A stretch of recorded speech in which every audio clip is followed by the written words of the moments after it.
Bom, pessoal, o que aconteceu foi que o Teams travou aqui em um slide que só tinha texto, não sei bem porquê, e eu espero que tenha ficado gravado o começo da aula. Se não ficou, depois a gente volta aqui. Eu tive que parar a gravação porque realmente ele travou, tive que abrir de novo a apresentação aqui. Bom, a gente estava falando de Krátons, né? Mas o Kráton, a gente sabe, a gente viu na outra aula, que ele só é caracterizado como tal se existe na sua periferia, ao seu redor, regiões que foram deformadas em determinado momento da história geológica.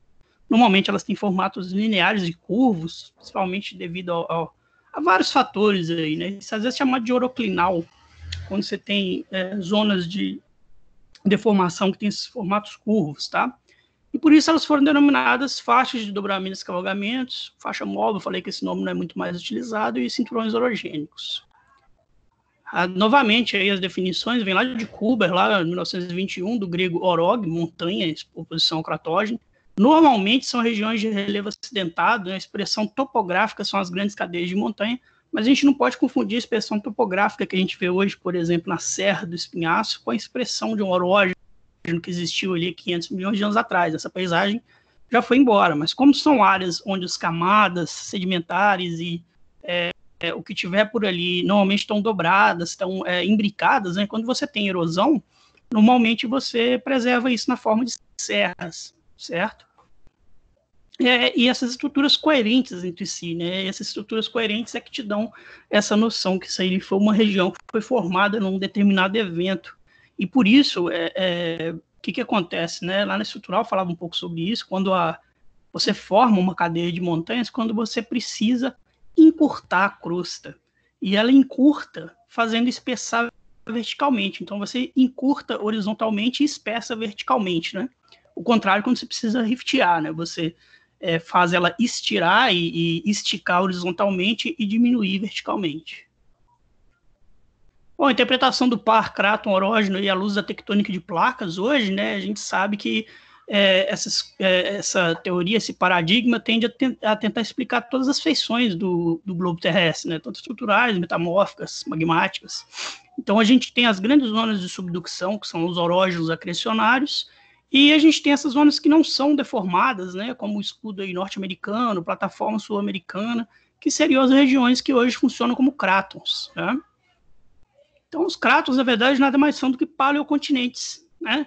Não, a gente não pode confundir o formato atual dos crátos com o formato da placa que existia, né? Como a gente vê aqui nesse slide de trás, cada continente ele faz parte de uma placa que tem um formato completamente diferente, né? O limite da placa sul-americana ele está lá na dorsal mesoceânica, mesoatlântica, então não é a mesma coisa que o limite do continente sul-americano, né? A placa ela envolve também crosta oceânica, e muita dessa crosta continental, se um dia o Oceano Atlântico fechar, ela vai ser deformada, essa crosta que está estirada aí na costa brasileira, né? Bom, tá aí então de novo, e aqui nessa figura do Fernando Alckmin, né? Vocês podem ver ali na região cratônica, em oposição ao orógeno, você tem a famosa quilha mantélica. O manto litosférico é mais profundo. É essa quilha que fornece a força necessária para o cráton sobreviver às pancadas que ele leva. Podem ser quilhas que se formaram lá no Arqueano e até hoje estão aí sendo utilizadas, né? Então, o manto astenosférico é mais profundo na região cratônica. Como eu falei com vocês na outra aula, né? Existem evidências geofísicas de que o cráton do norte da China está perdendo essa quilha mantélica hoje e o manto astenosférico está subindo ali. Então, é um processo chamado de decratonização. Deve ser muito estudado aí nos próximos anos, porque é para a gente entender como é que um cráton desvira um cráton, né? Como é que consegue ser deformado. Novamente, aí de novo, normalmente a gente tem uma situação simétrica, né? Um orógeno, ele está na conjunção de dois paleocontinentes, como a gente tem, por exemplo, a Índia colidindo com a Ásia hoje, né? Os Himalaias formando no meio.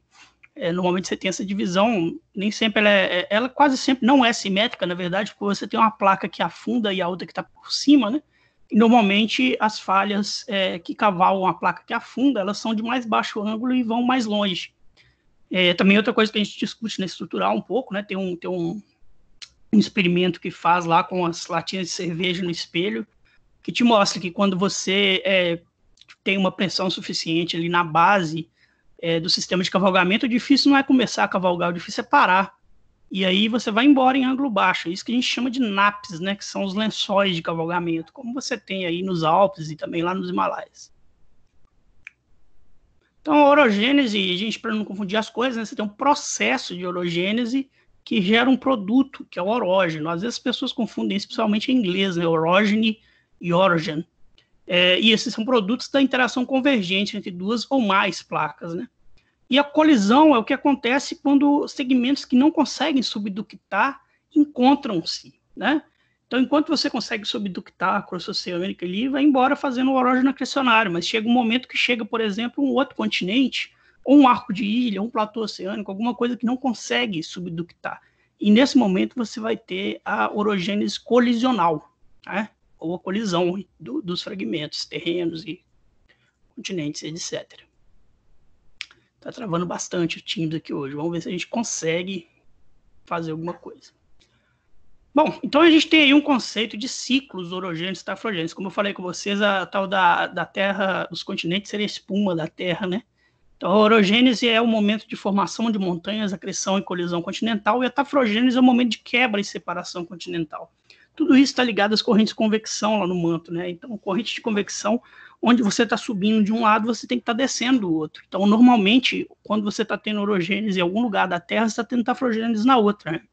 Porque isso tudo está ligado ao manto convectano. Tá aí de novo o livro do Cláudio Alegre, de Espuma da Terra, para vocês verem.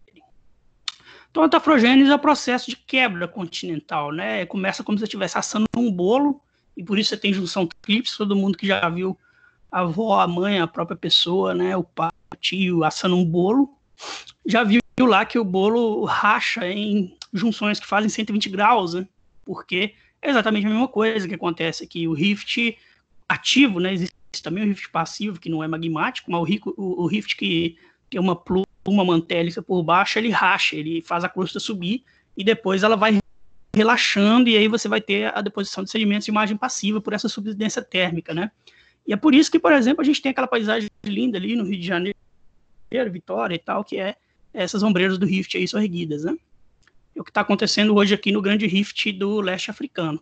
Algumas pessoas acham que isso vai rachar até formar um oceano, outras pessoas defendem que esse braço aí vai como um rift, e os outros dois braços é que estão formando o oceano, né? Normalmente você tem pelo menos um braço que ele não evolui para oceano. Às vezes chamam isso de rift abortado. Eu não sei se eu gosto muito desse nome, não, porque a seção rift está toda aí, né? O que está abortado, vamos dizer, é a seção drift, é a seção que vira oceano. Mas sempre que você tem essas junções em 120 graus, né, normalmente pelo menos um dos braços não vai virar oceano, não, porque os outros dois já conseguem acomodar a distensão necessária, né? Bom, e aí agora a gente vai tentar encaixar esses ciclos aí, que é a espuminha que está borbulhando ali por cima da sua água de chá que está fervendo embaixo. O que acontece na América do Sul? Eu coloquei esse artigo aqui, Benjamin Blay, né? América do Sul, 4 fusões, 4 fissões do processo acrecionário andino. Só que isso são visões um pouco mais antigas, e a gente vai ver que, na verdade, não é tão simples assim, de quatro gavetinhas que a gente pode pôr as coisas, né? Pode usar isso como linhas gerais, mas o próprio Blay com o professor Reinhard Fouque agora, né, fizeram um artigo há pouco tempo atrás, que eu falei na outra aula, que é o artigo América do Sul, metade Laurência, metade Gondwana, né? Então, só aí a gente já vê que a gente não tem um Brasil só, uma América do Sul só, que a gente possa pôr nessas gavetinhas. Isso aí funciona um pouco para o Brasil Atlântico, mas não para o Brasil Amazônico. O Brasil Amazônico é completamente diferente, é outro país em todos os sentidos, como a gente vai ver. Então, vocês não levem esse artigo aqui, ou qualquer outro que vê assim, ao pé da letra, não, né? São linhas gerais que a gente vai ver que elas são bem mais complicadas do que isso. E aí, as linhas gerais. A primeira fusão maior é a colagem paleoproterozoica, que está no território sul-americano inteiro, né? 2.2, 2.0, desde o Uruguai até a Amazônia, completamente importante isso aí. Porém, né, a gente vê que aqui nós já estamos falando de linhas gerais, porque nós já pulamos as colagens arqueanas, né? Então você vê que nesse artigo do Blay ele ainda não fala das colagens arqueanas, e essas colagens são importantes também, como a gente vai ver mais para frente, apesar de serem mais difíceis de definir.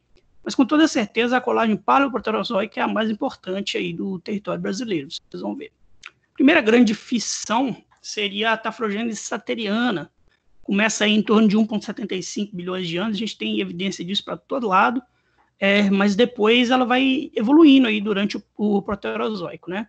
Como eu disse, na passagem Paleoproterozoico-Arqueano, uma coisa muito importante que acontece é que a gente começa a ter plataformas continentais e tratos continentais grandes o suficiente para você desenvolver grandes bacias sedimentares continentais, né?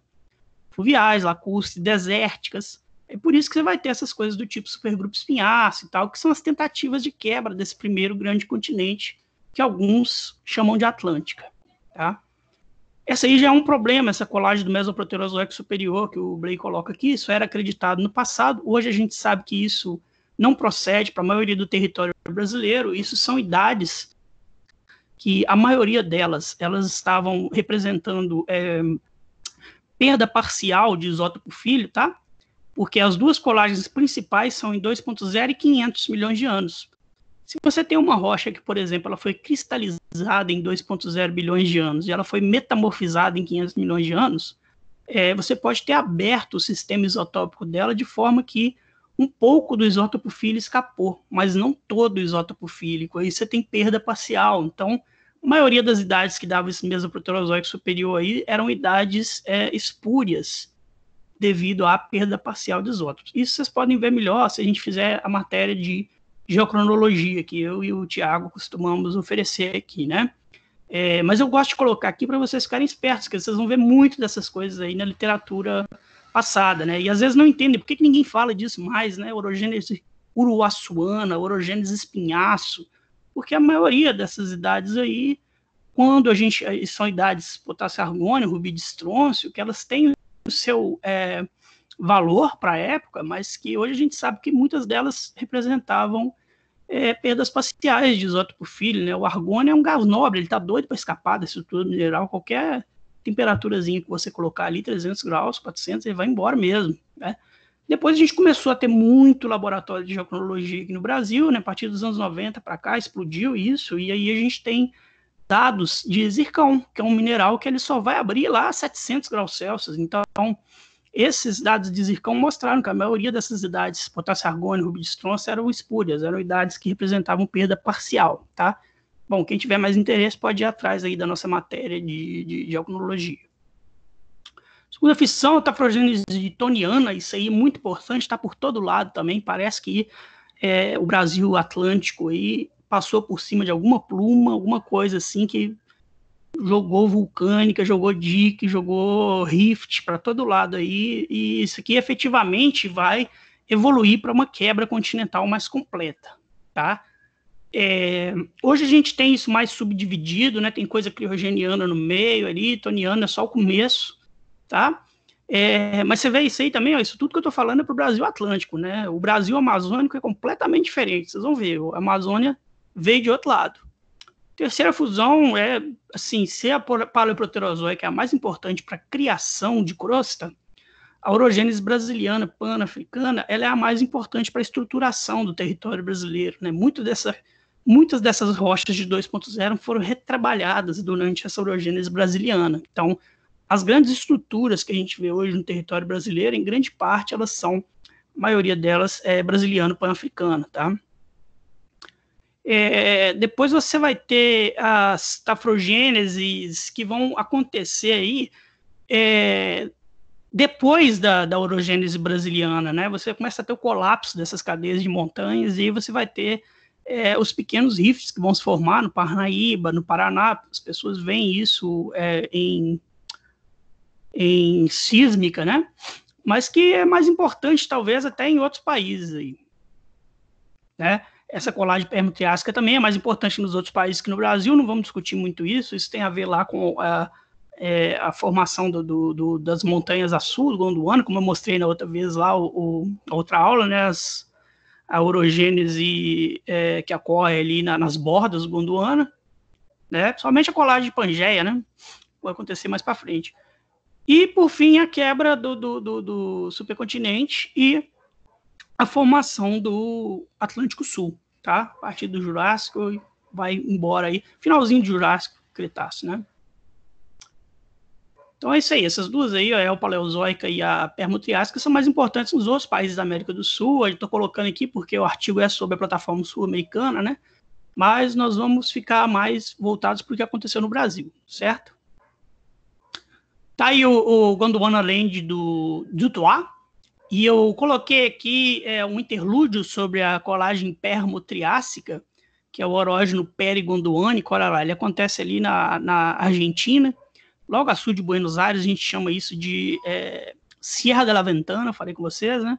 Depois ele vai continuar ali na Cidade do Cabo, vai entrar por dentro da Península Atlântica, da Antártica, desculpa, e vai sair lá no leste da Austrália, certo?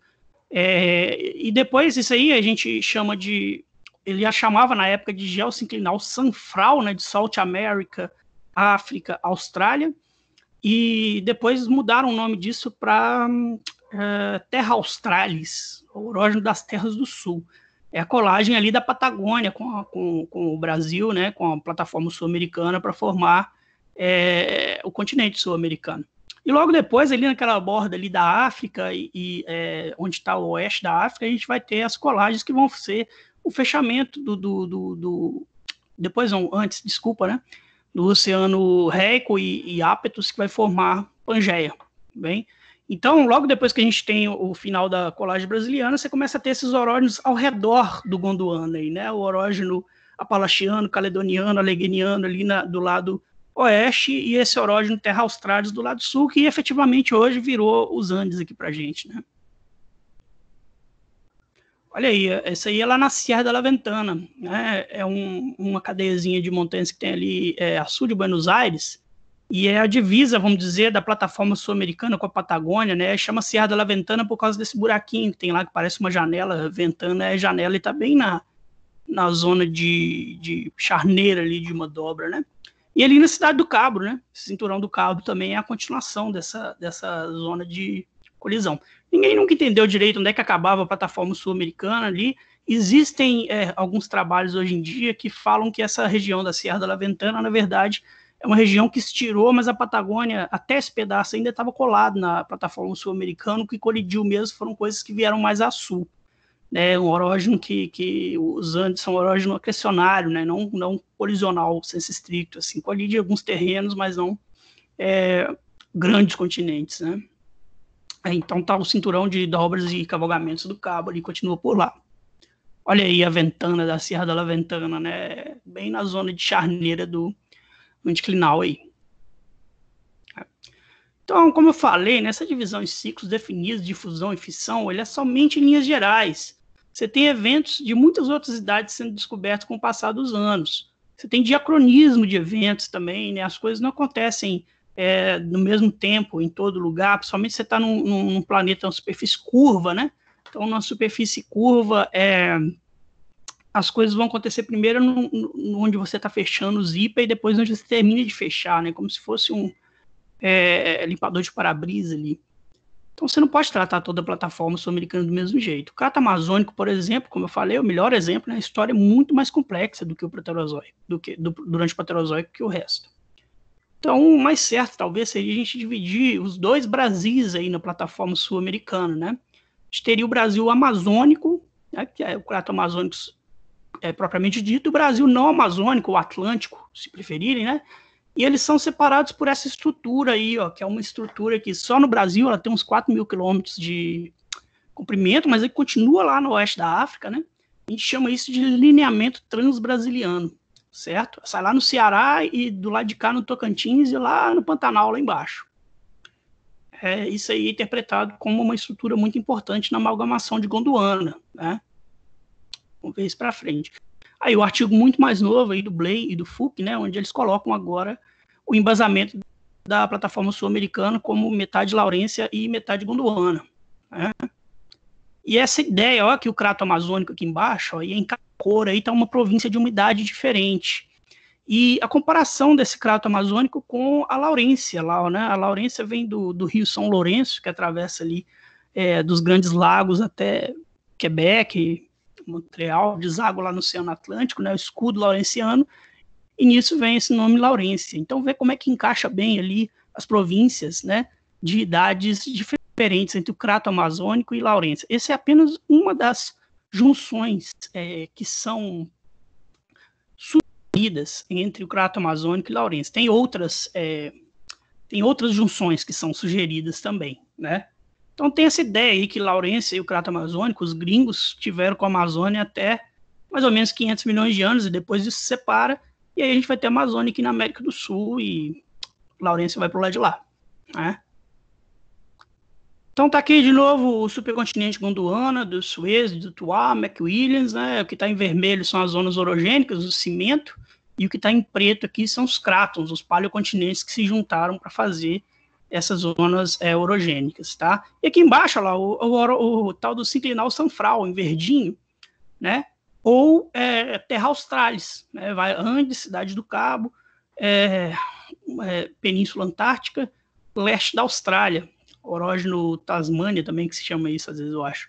E do lado de cá, o verdinho no topo da África, lá no chifrezinho do Maghreb, que é noroeste da África, né? Ali são os orógenos do arco cadomiano, Atlas e tal, que vão desenvolver até formar os orógenos caledoniano, leguiniano, palachiano, taconiano e tal, que vão ser a colagem da Laurência com Gondwana, formando Pangeia, né?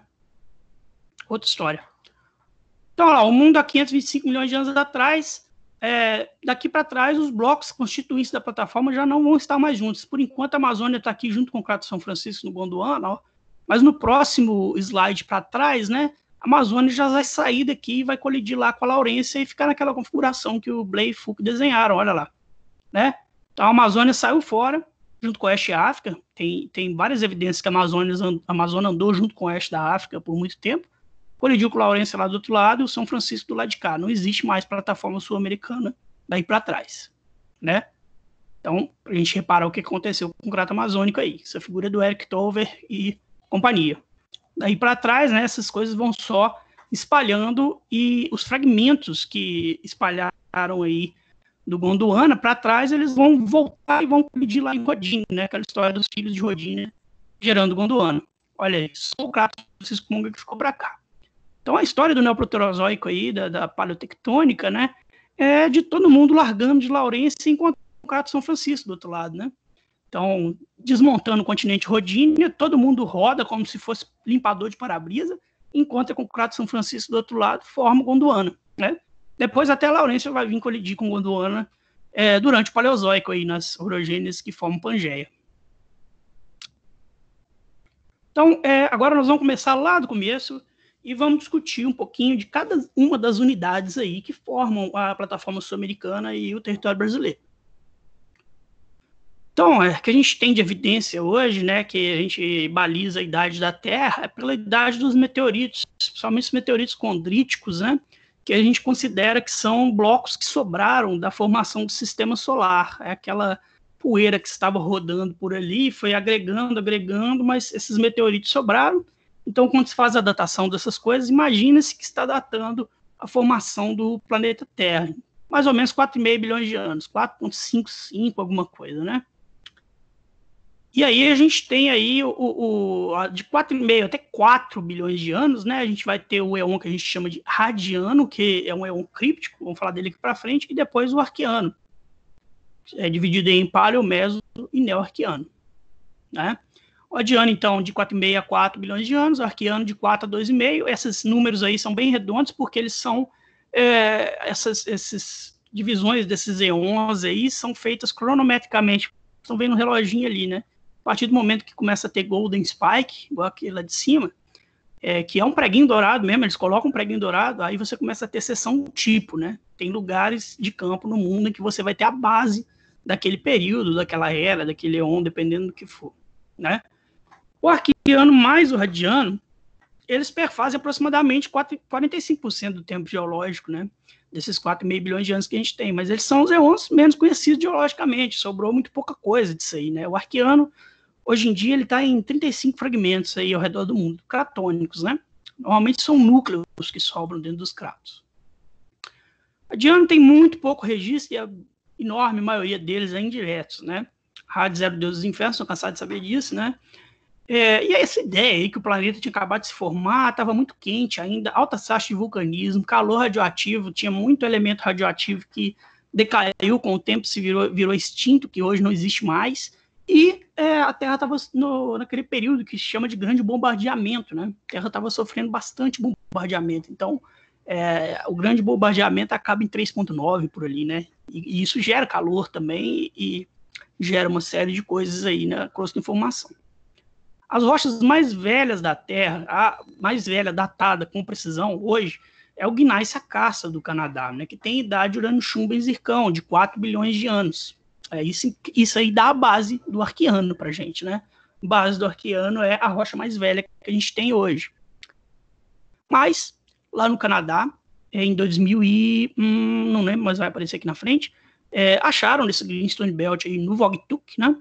Umas rochas máficas muito esquisitas que se chamam de falso anfibolito, porque ele não tem a mineralogia de um anfibolito, ele tem cumetonita, umas coisas esquisitas.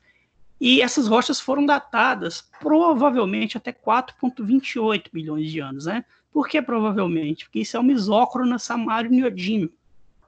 Quem for fazer o curso com a gente lá de Geocron vai entender o que quer dizer isso.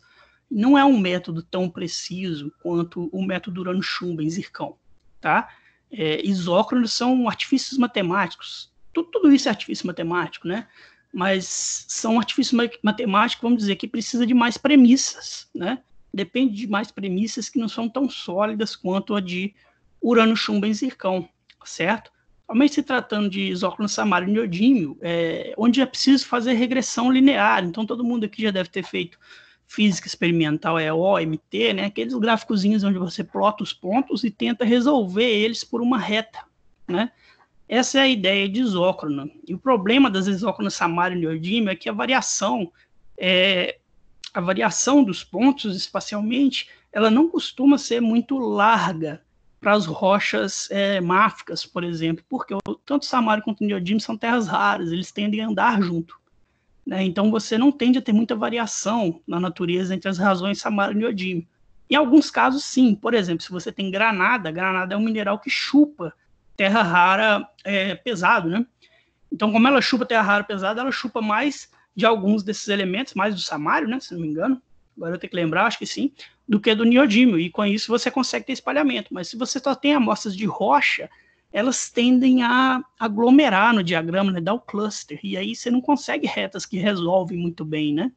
Então esse é o problema do Greenstone Belt no Vogtuk aí, né? Você tem uma isócrona de 4,28, mas ela não é tão confiável quanto a umidade urânio, chumbo e zircão, que é a umidade que tem 2 relógios ao mesmo tempo, tá? O material geológico mais antigo da Terra não são as rochas, né? São os zircões detríticos, que estão lá em Jack Hills, na Austrália, né? Esse que chega até 4,4 bilhões de anos, se eu não me engano, ele está num quartzito.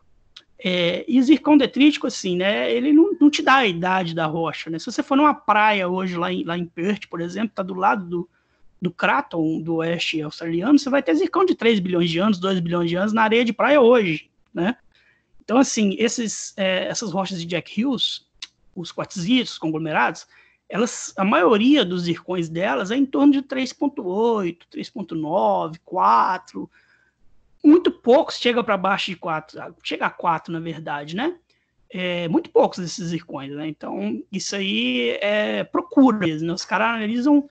Hoje teve artigo que já chegou a 100 mil grãos que analisaram procurando os grãos radianos, né? E o mais antigo que acharam, 4,4, que é quase a idade da Terra, né? Como a gente viu aí atrás.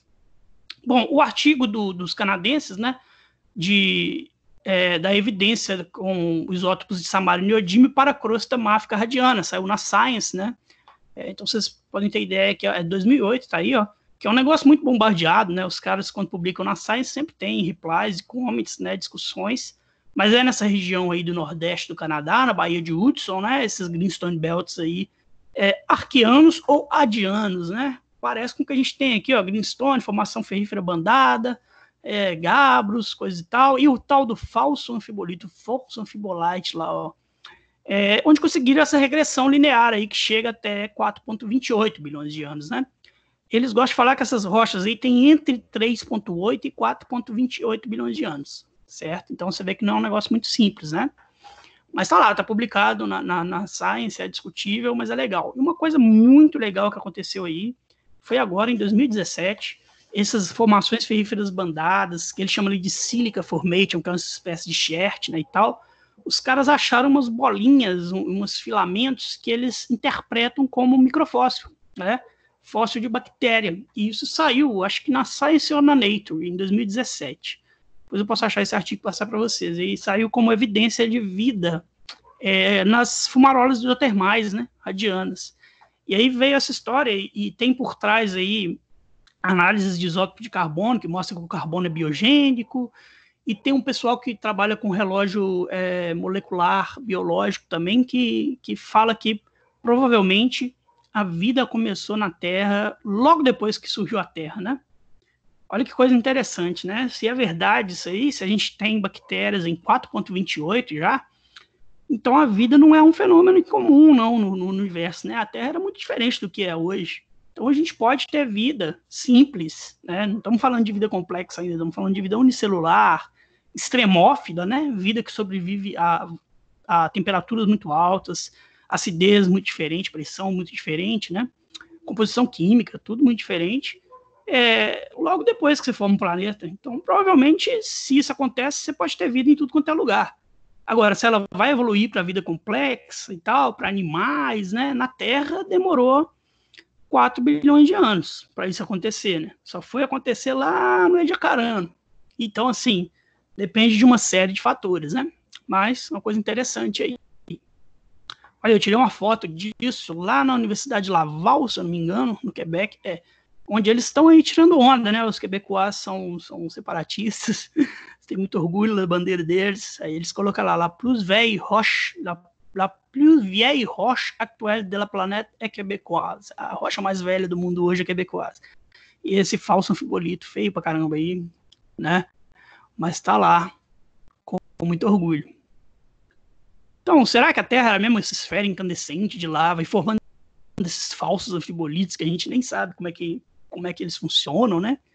Mas provavelmente a gente já tinha pequenos núcleos crustais que vão se formando por diferenciação e resfriamento. Nós vamos ver uma evidência para isso aí rapidinho agora, vai aparecer, tá?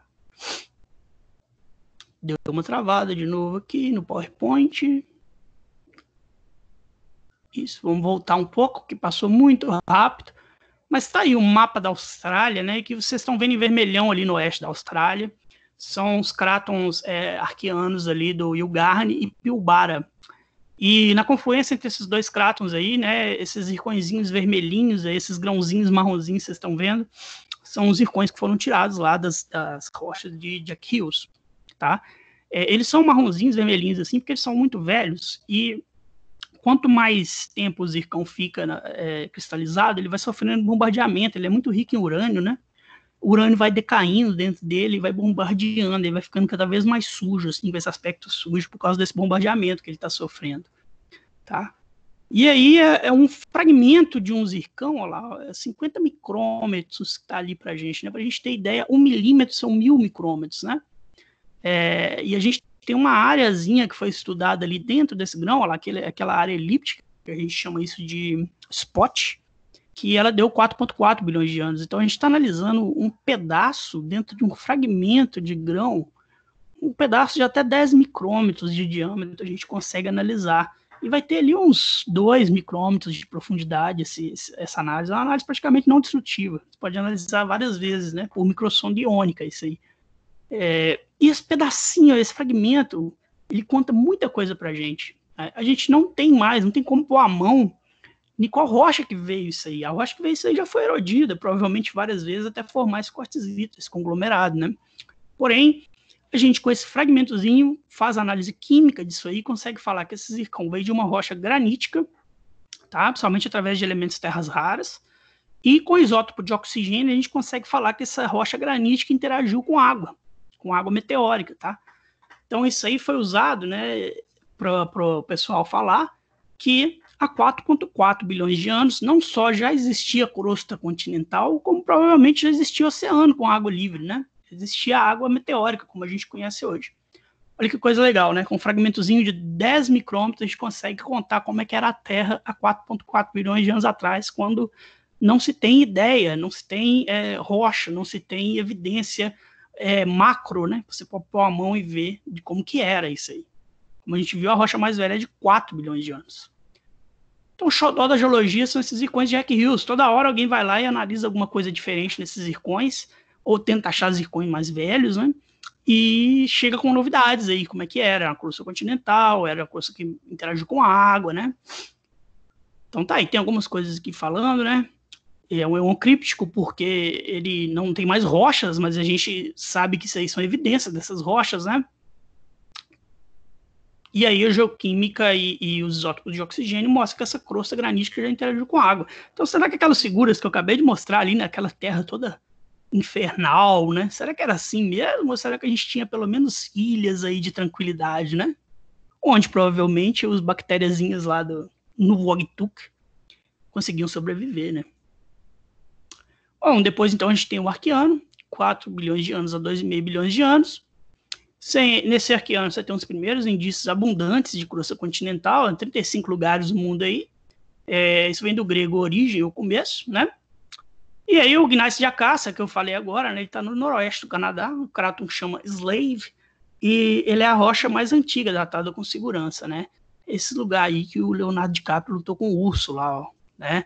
Uma rocha que gneiss migmatítico aí de paralelepípedo, né? Rocha completamente complicada, ela já sofreu várias fusões e refusões, etc, né? Mas tá aí o grãozinho, ó, um grãozinho até grande, ele tem ali uns 300, 400 micrômetros de comprimento, né? E ele, com os spots aí, né, com os buraquinhos que foram analisados pelo SHRIMP, pela microsonda iônica, chegando até 4 bilhões de anos, certo? Bom, aí com isso a gente tem os modelos de crescimento crustal, essas curvas que vocês estão vendo aí, é a proporção de crosta que foi acumulando até chegar a 100%, né? Desde o Arqueano. Para fazer isso, a gente tem que ter, além das idades das rochas, tem que ter também geoquímica e geoquímica isotópica. Eu posso explicar bem para quem for fazer a matéria lá, né? O que eu acho interessante dessas curvas é que cada autor chega numa curva completamente diferente do outro, né? Você vê, por exemplo, a curva ali do Hurley e Rendia, que está mais embaixo, né? Ela é uma curva de crescimento progressivo da crosta, né? Ele acha que a crosta foi crescendo de forma progressiva até chegar no 100% de hoje. Já a maioria das outras curvas, elas têm crescimento episódico. Você vê a da McLean e Taylor, por exemplo, eles acham que a maioria da crosta se formou num episódio entre 3 e 2,5 bilhões de anos. Aquele episódio que marcou a virada do Arqueano para o Proterozoico. E depois disso a gente só tem retrabalhamento, basicamente. O do Armstrong lá, ele leva isso ao extremo, né? E acha que a crosta se formou toda 4 bilhões de anos e depois só retrabalhou. E você tem modelo ainda do Fife ali, que ele acha que já teve mais crosta do que tem hoje, né?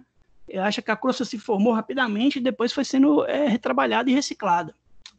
Depois, agora, isso foi feito no começo com o isótopo de estrôncio, depois com o isótopo de niodímio. Hoje em dia isso é muito bem feito com isótopos de Hafnium, tá? Depois eu posso mostrar um trabalho para vocês, mas as curvas se parecem mais com aquela curva de Weiser e Jensen e McLean e Taylor, sabe? Você tem grandes episódios de formação de crosta lá no passado, e isso depois vai sendo retrabalhado, e provavelmente isso está ligado com resfriamento do manto, tá? Da virada do Arqueano para o Paleoproterozoico, você começa a resfriar o manto de tal forma que você consegue ter um estilo de subducção, né? Onde você vai formar bastante crosta. Depois da virada do Paleo para o Neoproterozoico, você vira o estilo de subducção de novo, a subducção fica mais profunda, e aí você vai formar mais um bocado de crosta, a partir daí você vai só ir trabalhando. Bom, tem diversos modelos para tentar explicar a crosta arqueana, né? A crosta arqueana, vocês conhecem bem, que é basicamente aquele par que na verdade é muito mais complicado que isso, né? Esse nome TTG, na verdade, ele não é um nome muito legal, porque ele engloba muito mais coisa, né? É uma gavetinha, e a gente tá vendo aí que as gavetinhas são complicadas, né? A gente acha que cabe tudo, na verdade não cabe. Mas é aquele par TTG Greenstone, né? Como é que você se formou? E aí tem esses paradoxos aí, como é que a crosta ciálica se formou, se havia tectônica de placas, né? No Adiano e no Arqueano, como explicar essa disposição dos terrenos vulcanos sedimentares de baixo grau, junto com ortognáceos de alto grau, né? Tem por exemplo, aquele modelo de domos e quilhas, né? Que os gnáceos sobem e fazem as bacias afundarem, então tem vários modelos aí para tentar explicar isso. O modelo atualista é que os TTGs seriam os arcos vulcânicos e as rochas do tipo greenstone seriam as pequenas bacias oceânicas entre eles. Esse é o modelo atualista, né? É um modelo que ele aplica o mesmo fenômeno e mesmos processos para o passado. Mas existem modelos verticais também, né? E aí está uma distribuição das principais áreas cratônicas aí ao redor do mundo, né? Uma grande questão hoje é se esses fragmentos já estiveram juntos em paleocontinentes e se sim, em quais, né? Sempre tentando resolver isso aí. Vou passar um pouco aqui. Aí está só falando das principais idades, né? Os mais velhos lá, 2,86. Hoje no Crato São Francisco a gente sabe que tem coisa bem mais antiga, nós vamos ver isso aí, tá? Então, na plataforma sul-americana, né? Temos arqueanos nos núcleos lá do Crato Amazônico. Temos bem retrabalhado dentro do Crato São Francisco. Maciço de Goiás, está lá no meio da província de Tocantins, também retrabalhado. Luiz Alves ali em Santa Catarina. Bloco Rio de la Plata, lá no Uruguai. E várias lascas metidas dentro aí dos terrenos brasilianos, né? São os embasamentos retrabalhados. Bom, paleoarquiano, de 3,5 a 3,2, tem muito pouco terreno, e agora a gente já achou terrenos eoarquianos no Brasil, tá? Do ano passado para cá, que são mais velhos do que 3,6, nós vamos falar deles aí. Mesoarquiano tem um número considerável de terrenos, embasamento aí do Stone Belt Rio das Velhas, a Complexo Santa Bárbara tá aí, Campo Belo, tá também o embasamento lá de Carajás, Complexo Xingu. E o neoarquiano a gente tem o maior número de datações, entre 2,8 e 2,5. Então, primeiramente, paleoarquiano, 3,6, 3,2 bilhões de anos. As rochas mais antigas da América do Sul, isso já mudou um pouco, porque do ano passado para cá apareceu rocha de 3,64, arquiano, o arquiano, né? E apareceu serpentinites de 3,7. Nós vamos ver eles aqui para frente agora, tá? Tudo ainda muito novo, muito controverso, ainda está sendo discutido. Embasamento do Crato São Francisco na Bahia, ocorrências isoladas na parte sul do Crato São Francisco e no embasamento da província Borborema, tá? Lá no Rio Grande do Norte. Então tá aquela figurinha de novo da CPRM, né? Do livro lá da CPRM, e aqui tá em rosinha apenas o que é paleoarquiano, e também podem colocar aí nesse mesmo bolo eoarquiano, tá? Nesses mesmos lugares. O único lugar que está marcado ali de Minas Gerais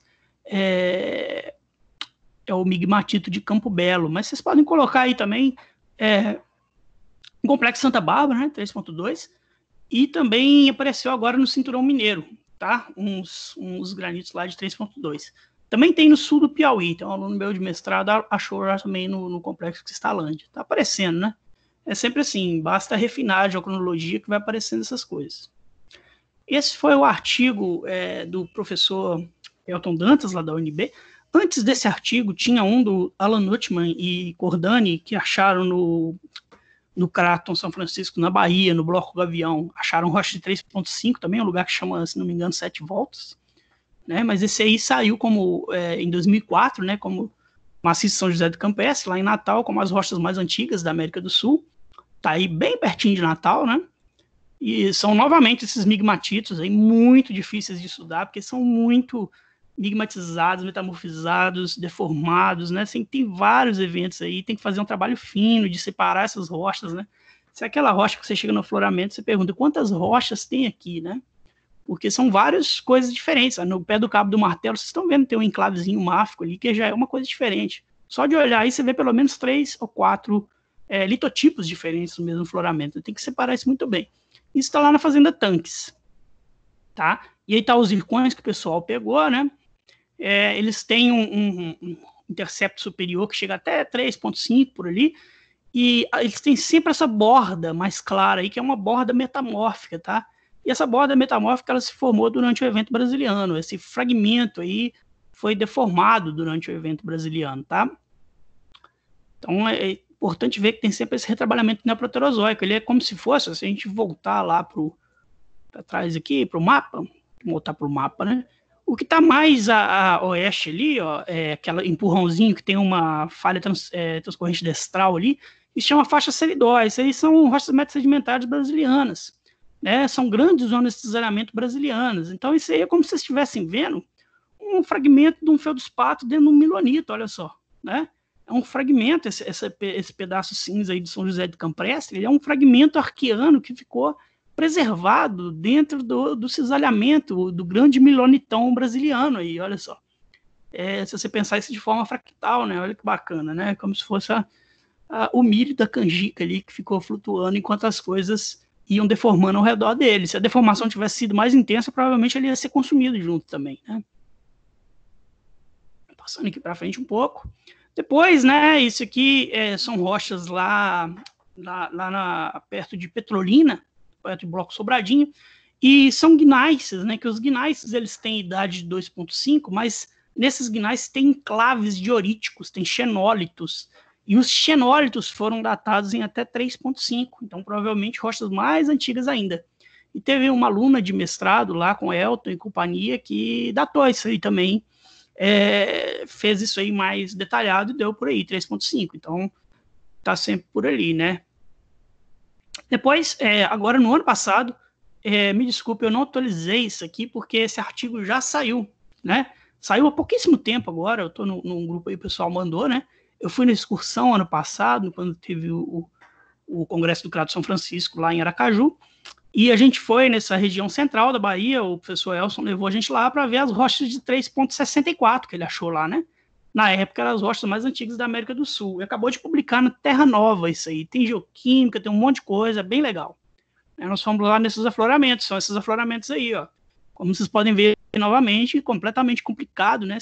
Tudo migmatizado. Esse afloramento que tá os cactos aí, o pessoal, é o afloramento que deu 3,64. E nesse outro você tem xenólitos, aí vocês estão vendo os xenólitos que ficam como restos de fusão dentro da rocha leucocrática, né? Esses xenólitos é que dão coisas mais antigas. Logo depois apareceu esses serpentinitos aí do lado do São José do Camprestre lá. Então tem muita coisa velha escondida aí. E esses serpentinitos, eles deram até 3,7 bilhões de anos nos zircões muito velhos aí, ó. Né? Então, 3,7, isso é quase a idade das coisas da Groenlândia lá, eles estão quase chegando numa casta, né? De 4,0. Então, é questão de procurar mais, né? Essa corrida está aberta aí. Agora, esses são zircões no serpentinito, né? Eu estava vendo a palestra do professor Elcio esses dias. O que acontece é que serpentinito não costuma dar zircão. Então, tem gente que está um pouco desconfiado, achando que isso aí pode ser herdado, né? Eu acho que tem que correr atrás disso aí mais, mas hoje, vamos dizer assim, né, é a rocha mais antiga que a gente achou na América do Sul, esses serpentinitos aí de até 3,7. Porém, tem zircão detrítico mais velho, né? Assim como lá em Jack Hills, né, a gente tem zircões detríticos que chegam a 4,1, 4,2 bilhões de anos em rochas sedimentares no Crato São Francisco e no Crato São Francisco na Bahia, tá? E lá na Guiana.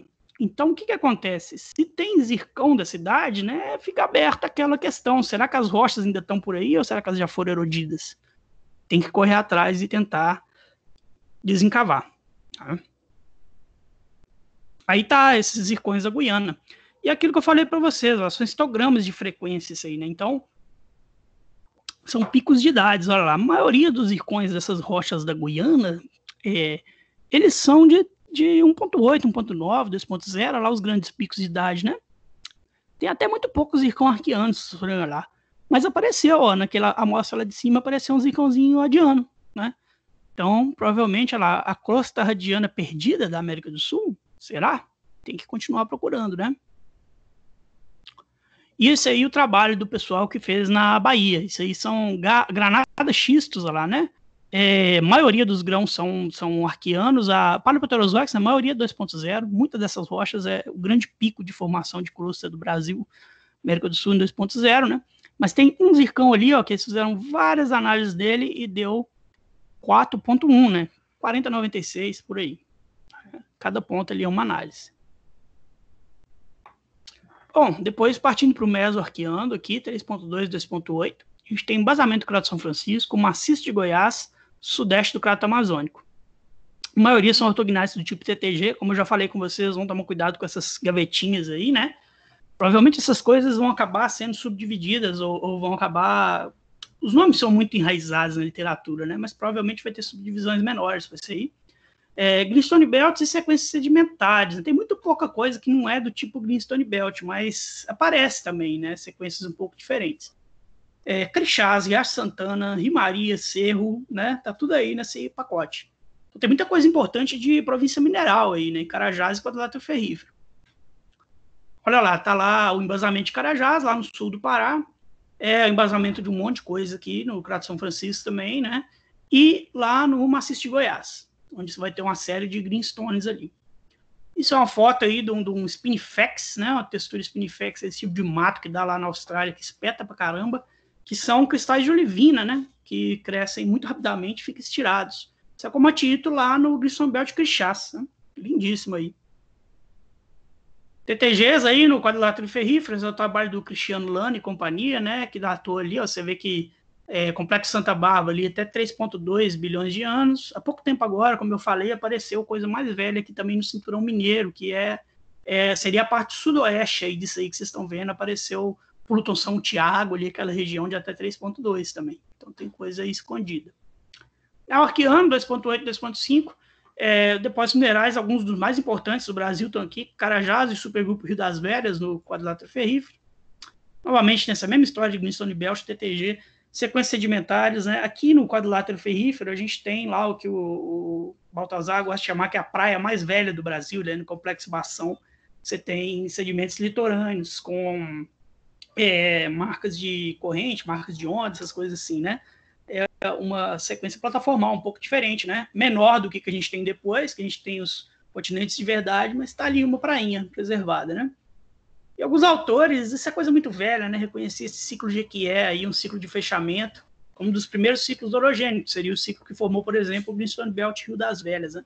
O quadrilátero ferrífero é uma coisa muito engraçada, que é a região mais estudada do Brasil, provavelmente é uma das regiões mais mapeadas do Brasil, mas ninguém tem consenso se você tem uma fase de deformação arqueana, uma fase de deformação paleoproterozoica, uma brasiliana, ou são várias as propostas aí, né? Você pega aquelas tabelas de proposta para o quadrilátero ferrífero. Mas e aí, será que os processos tectônicos arqueanos são os mesmos de hoje em dia?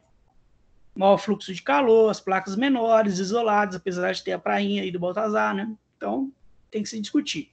Tá aí um mapa com a distribuição dessas coisas, né? Você vê lá o Carajás, tá aqui embaixo, quadrilátero ferrífero, um monte de Greenstone Beltzinho aí no interior da Bahia e tal, né?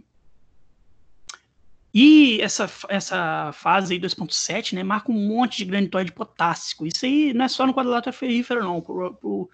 Pro crato inteiro aí, parece que teve alguma virada também na composição do manto, onde você começa a ter rocha mais alcalina. Aí é o pessoal que trabalha aí com o arqueano tem explicações para isso, né? Então, essa distribuição aí dos núcleos arqueanos em cada crato é o que a gente chama de núcleo semente, tá?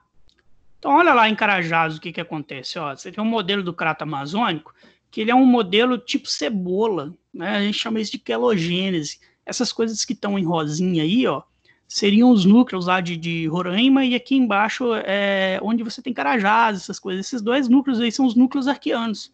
E a partir desses núcleos sementes, é como se eles fossem aquele mineralzinho que as coisas crescem ao redor, né?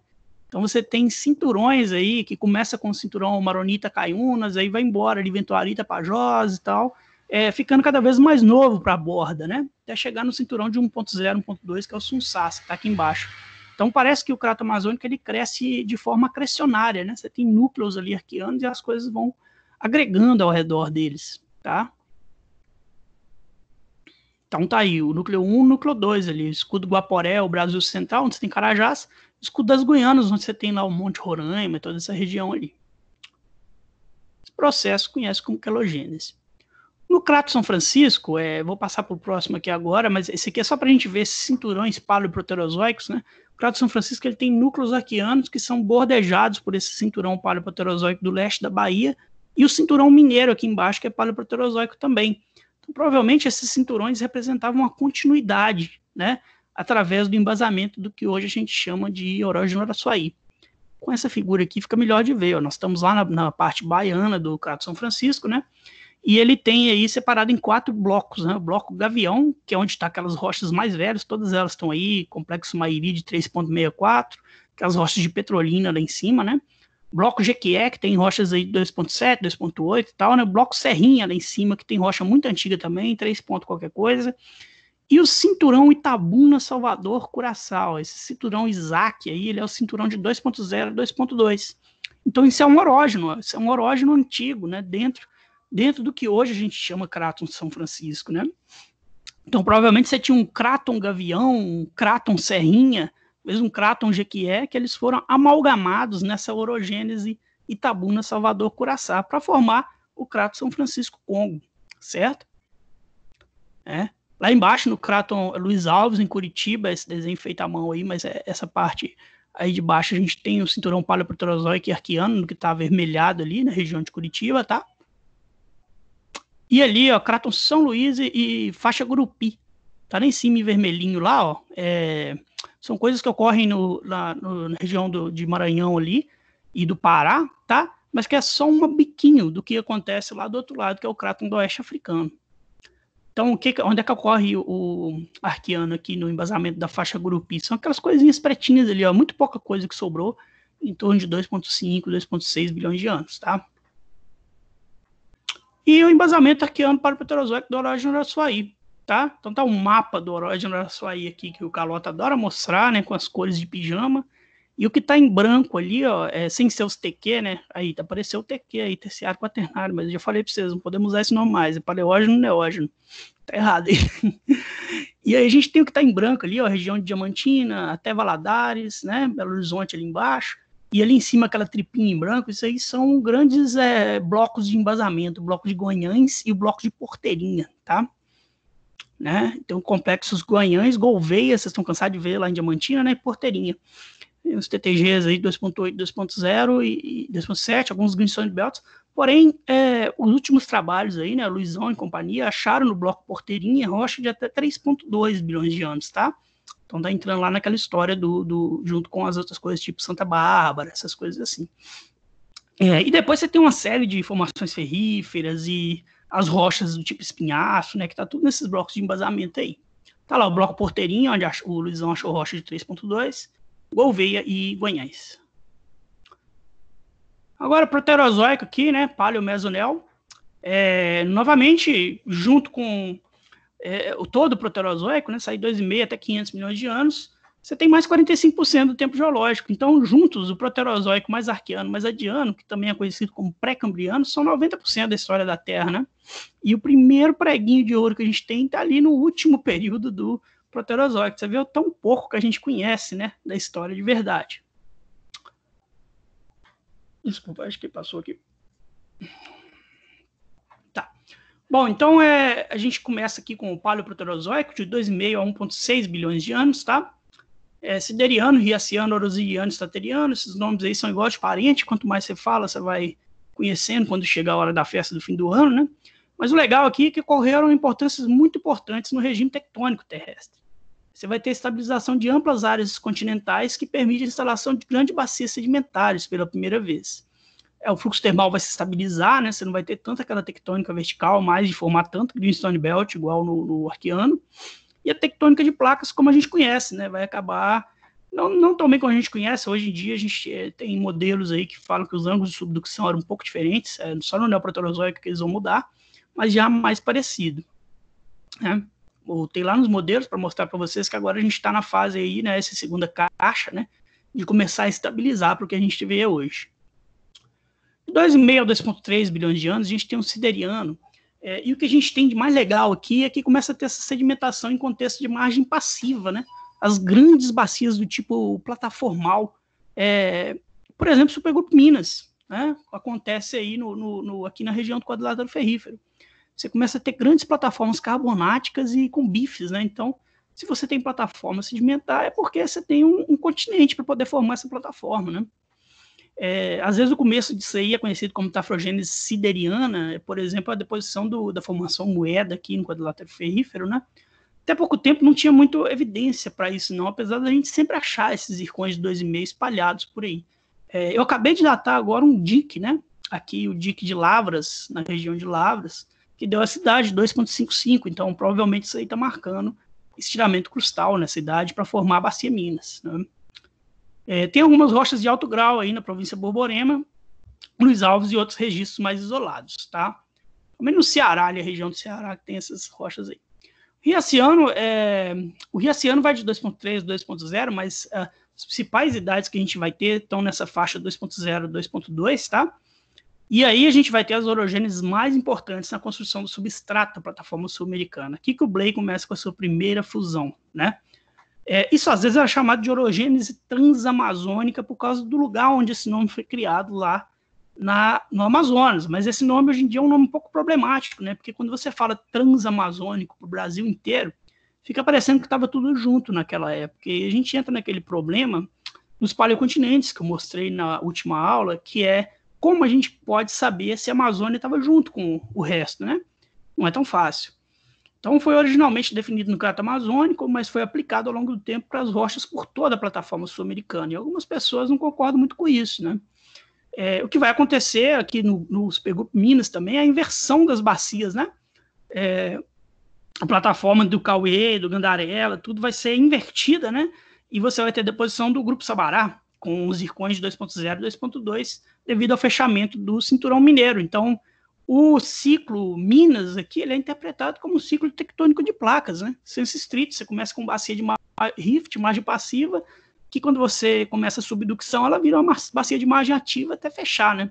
A região do quadrilátero seria a região de antipaís em relação a isso aí. Será que existiu esse supercontinente nessa época atlântica, que foi a colisão de todos os fragmentos arqueanos para formar essa rede de orógenos 2.0 e 2.2? Fica aí essa indagação, porque a Atlântica, se existiu, provavelmente não tinha essa configuração, que é uma configuração enviesada, porque o que a gente tem hoje, né? América do Sul e África nas mesmas posições, né? Provavelmente não era assim. Vocês podem procurar isso lá nesse artigo, por exemplo, do Léo Hartmann, do supercontinente Atlântica Mesoproterozoico, e ele tenta delimitar ali, ó, a margem das orogêneses 2.0. Então você vê que ele começa lá no Amazonas e vem até o Uruguai aqui embaixo. Será que isso abriu e fechou nessas mesmas posições tantas vezes, né? Essa questão. Os remanescentes estão aí espalhados, mas tentar reconstituir o supercontinente Atlântico através da disposição atual dos fragmentos é arriscado. A gente viu que a Amazônia estava lá na América do Norte. Será que ela foi e voltou tantas vezes, né? Aquele namoro que vai e volta assim, no mesmo lugar tem que evoluir um pouco, pelo menos, né? E segundo o Blake, ele é o principal detrator desse nome transamazônico aí, né? Ele é o cara que luta contra a utilização desse nome. Ele acha que deveria ser usado somente para a região onde ele foi definido, no Crato Amazônico. Não tem como saber se esses fragmentos eram contíguos no passado, né? Eu tendo a concordar com isso. Eu acho que talvez a gente podia usar a orogênese transmineiro-baiana ou qualquer coisa assim, né? Para poder falar aqui da parte mineira, parte baiana e tudo, né? Outras pessoas já sugerem que não. O Léo, por exemplo, né? Que o nome refere-se a um conjunto de orogêneses no período riaciano. O seu uso não é proibitivo, né? Da mesma forma que você usa, por exemplo, o nome orogênese greenvilliana para grandes distâncias. Aí o modelo do Crato Amazônico de novo, e aí eu mostro para vocês o orógeno transamazônico original, onde esse nome foi definido. Essa província que hoje a gente chama de Maroni e Itacaiunas. Então você vê aí que o Crato Amazônico ele é formado por províncias que atravessam essa região na direção noroeste-sudeste, né? E essa província Maroni e Itacaiunas aí seria o lugar onde, por exemplo, os blocos arqueanos de Carajás e Roraima, eles colidiram com a parte que ficou lá no oeste africano, né? Porque do lado do oeste africano você tem uma orogênese também de 2.2, 1.9, que é o birrimiano, que eles chamam lá, com os blocos arqueanos do Man e tal, que ficaram por lá. Seria o orógeno que uniu a Amazônia com o oeste da África, certo? E aqui o transamazônico no Crato São Francisco, né? O Fernando Alckmin usava esse nome, pessoal, tal, apesar do Blay não gostar muito, mas é esse orógeno que a gente viu, o Isaac, né? Itabuna, Salvador, Curaçá, que une o bloco de Serrinha, o bloco de Gavião, Jequié. Ele atravessa por baixo do embasamento do orógeno do Araçuaí, né? Que é o bloco de Porteirinha, Guanhães, aquilo tudo, Juiz de Fora, Mantiqueira, e ele vai sair no cinturão mineiro aqui embaixo, né? Então tem umas coisas interessantíssimas aqui. Você vê que essa região que virou orógeno Araçuaí há 500 milhões de anos, ela é uma região que foi um orógeno há 2 bilhões de anos atrás, né? Mais ou menos norte-sul, lá. Ele sai lá da Bahia e chega aqui no cinturão mineiro. Aqui é que ele vai dar a curvadinha aqui embaixo, né? Então ele já tinha essa orientação norte-sul, né? Em cima disso, o que acontece? Abre a Bacia do Espinhaço. A Bacia do Espinhaço também é norte-sul, mas ao menos na mesma direção, vai sair lá na Chapada Diamantina, lá na Bahia, que é a cobertura desse bloco todo aí, desses blocos todos, né? E depois você abre de novo no Toniano, em cima do mesmo lugar, norte-sul, e vai abrir o Golfo, Macaúbas, onde vai formar o Orógeno e o Araçuaí. Então, olha que coisa interessante, nessa zona de fraqueza aí, norte-sul, uma vez que ela se definiu no Orógeno, Itabuna, Salvador, Curaçá, Mineiro, as coisas tenderam a abrir e fechar no mesmo lugar, por várias vezes. Por quê? Né? Uma vez que você já tem uma estrutura, uma zona de fraqueza, quando você coloca tensões, seja distensivas ou compressivas, elas vão tender a atuar nessa estrutura que já estava formada, né? Você vê isso, por exemplo, hoje no Rift do Leste Africano, está se formando em cima do Orógeno Pan-Africano lá, no Oceano Moçambique, que existia ali há 700 milhões de anos. Né? E mais, né? O Oceano Atlântico também abriu em cima da mesma linha norte-sul. Né? Então, mesma linha de fraqueza vai sendo reaproveitada várias vezes. É muito mais fácil você rasgar um continente onde você já formou, né? Do que você rasgar novos lugares. Tá? A lá vê que o Alckmin usa o nome Transamazonian Orogeny, aí o Blay briga com ele lá nos congressos e tal. Bom, tá aí então, né, o cinturão paleoproterozoico do leste da Bahia seria o Orógeno, Itabuna, Salvador, Curaçá. E ele atravessa aí até o cinturão mineiro lá embaixo, nessa meiuca aí, nessa meiuca que é o leste de Minas Gerais, são os remanescentes riacianos de 2.2, por aí, 2.0, que eles foram retrabalhados durante a orogênese brasiliana, durante a formação do Orógeno Araçuaí, né? O difícil é reconstruir isso hoje em dia, porque eles foram retrabalhados no brasiliano, nesse golfo que se formou aí dentro, né? Não estão preservados como Orógeno mineiro e lá no leste da Bahia. Tá aí o cinturão que separa esses blocos, já falamos disso um pouco. Na verdade, isso aí, esse cinturão Itabuna, Salvador, Curaçá, ele é a junção do bloco Gavião, né, com o Cráton do Congo, que está do outro lado. Então é nesse momento, desse Orógeno Itabuna, Salvador, Curaçá, que o Cráton São Francisco se torna Cráton São Francisco Congo, né? Só vai separar na abertura do Atlântico. Forma a tal da ponte do Bagão, que o Carlota fala, né? Bahia Gabão. Então tá lá, ó, o Orógeno e o Oeste Congo, eles se formam num golfo, né? E existe essa ponte cratônica, que é o Orógeno paleoproterozoico, que uniu os núcleos arqueanos do Cráton São Francisco com os núcleos arqueanos do Cráton do Congo, certo? E vai ficar unido até que abra o Atlântico, há 140 milhões de anos. Então foi uma união que durou o que aí, né? Desde 2 bilhões de anos atrás até 140 milhões de anos. Aí tá a ponte. Aqui embaixo está o Cinturão Mineiro, que é a continuação disso aí, né? Esse conhecido como Cinturão Mineiro, quem estuda muito o pessoal lá, o Wilson Teixeira, Ciro Ávila, lá do Rio, né? Os seus alunos. E foram achando coisas interessantes. O cinturão colisional de 2.2, 2.0, mas hoje se conhece arcos magmáticos aí de 2.3, por aí, né? Siderianos, quer dizer, você começa como um orógeno acrecionário e ele vira um orógeno colisional, que o quadrilátero ferrífero, a região ali do supergrupo Minas, ele é como se fosse a região de antipaís, né? Todo mundo conhece isso muito bem quando olha para o alto da Afonso Pena e vê a Serra do Curral cavalgando para cima aqui da gente, que é o continente. A gente seria o continente São Francisco nessa época, né? O quadrilátero ferrífero tem duas direções principais, uma é nordeste-sudoeste e a outra é leste-oeste, né? A direção nordeste-sudoeste é essa compressão desse orógeno do cinturão mineiro que a gente vê aqui.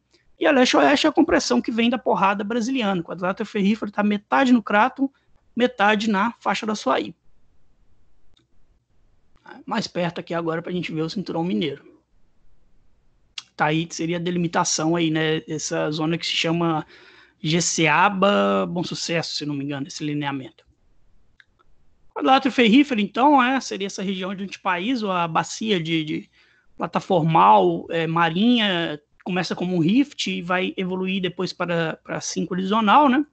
Muito tá cansado de ver esse mapinha aí, que baseado lá no DOR, a sua coluninha do supergrupo Ridavera, supergrupo Minas, e ali do lado, ó, essa evolução, que começa como margem passiva, à medida que o cinturão mineiro vai chegando perto, chama ali de transamazônico, seria mais legal chamar de transmineiro, talvez, né? Fica aparecendo, encontra aí algum nome de passeata, né? Passeata transmineira, e aí vai acabar fechando ali o orógeno e depois formando os domos e quilhas lá da estrutura que o Alckmin e o Marsh aqui fazem no seu modelo. Olha, começa a ter uma coisa muito importante, né?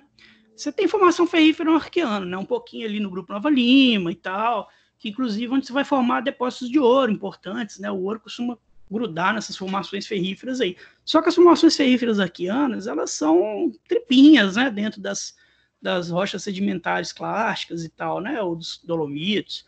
Mas quando você chega ali no Paleoproterozoico, formação Cauê, né? Você tem deposição espessa, 200 metros aí de formação ferrífera ou mais, tranquilamente, né? E tem passagem transicional para o Gandarela também, você tem dolomitos ferríferos, né? Mas por quê? Bom, aí está o grande volume de deposição de bifes, né? Vocês já devem ter visto essa figurinha do Holland, muito famosa. Tem um pico de formação em 2,5, 2,0, e as maiores do quadrilátero ferrífero estão aí também. E tem esse outro picozinho aqui do Neoproterozoico, que a gente vai discutir depois, claro, né? E a história aqui é a história da oxigenação da atmosfera, né? Tem-se essa ideia aí do que aconteceu para você ter essa grande deposição de ferro pela primeira vez. Para que a atmosfera se torne oxidante, é preciso que a produção de oxigênio seja maior que o consumo de oxigênio na atmosfera, é claro, né? E a ideia que se tem, né, é que os gases redutores que dominavam aí quando o vulcanismo era muito forte no começo da história da Terra, né, eles reagiam com oxigênio livre e aí iam formando água e outros gases, né? A atmosfera arqueana tinha muita erupção vulcânica e baixas concentrações de oxigênio. E a atmosfera basicamente redutora. Como é que a gente sabe dessas coisas, né? Você tem evidência no campo para isso. Por exemplo, esse conglomerado aí de Witwatersrand, lá na África do Sul, a gente falou, a gente tem Greenstone Belt, TTG e tal, mas tem algumas bacias que não são do tipo Greenstone Belt no arqueano. Witwatersrand é uma das mais famosas dela, né? Uma bacia mais clássica. E essa bacia tem pirita detrítica, né? Tem pirita detrítica, tem uraninita detrítica. Hoje a gente não consegue formar bacia sedimentar continental com pirita detrítica, porque vocês já tentaram achar no campo, né? Tentava achar pirita, só achava limonita. Por quê? Né? Ela oxida rapidamente. Então, antes dela sofrer todo esse transporte, erosão e tudo, normalmente, né, na atmosfera oxidante, ela vai se virar limonita, virar guetita, virar outras coisas. Uraninita é a mesma coisa, né? O urânio é muito móvel se ele encontra num ambiente oxidante. Então, até o arqueano, aí, 2,6 por aí, você ainda tinha pirita detrítica. A ideia é que depois dessa transição em 2,5, 2,4, você começa a ter uma atmosfera oxidante, e com isso foi cunhado esse termo aí, Great Oxygenation Event, tá? E você deixa de ter pirita detrítica, deixa de ter uraninita detrítica. Logo depois do Great Oxygenation Event, você vai ter um intervalo aí em que as coisas, eles chamam isso às vezes de boring billion, eu acho que é sacanagem isso, né? Chamar de bilhão chato. Mas logo depois você vai ter outro pico de oxigenação só lá no Neoproterozoico, por causa de outras coisas que a gente vai falar depois. Né? Mas tem várias coisas envolvidas aí, né? Surgimento da fotossíntese, por exemplo, né? Cianobactérias, e as glaciações globais, que também afetam o clima e a atmosfera, né? Pode ter alguns soprinhos de O2, as glaciações do tipo bola de neve. E olha o que acontece ali, né? Quando você, depois do Neoproterozoico, você joga tanto oxigênio na atmosfera que você começa a ter grandes incêndios, e aí você vai formar esses grandes depósitos de carvão aí do Carbonífero e tal, né? E vai ter insetos gigantes, né? Aqueles insetos gigantes lá do Carbonífero, é porque quanto mais oxigênio você tem, maior essas formas de vida conseguem ficar, né? A gente pode discutir isso com calma depois, porque é um negócio que eu estou trabalhando muito agora, né? Que é a influência desses eventos climáticos, tectônicos, o surgimento da vida complexa e a modificação da vida complexa na Terra. Né?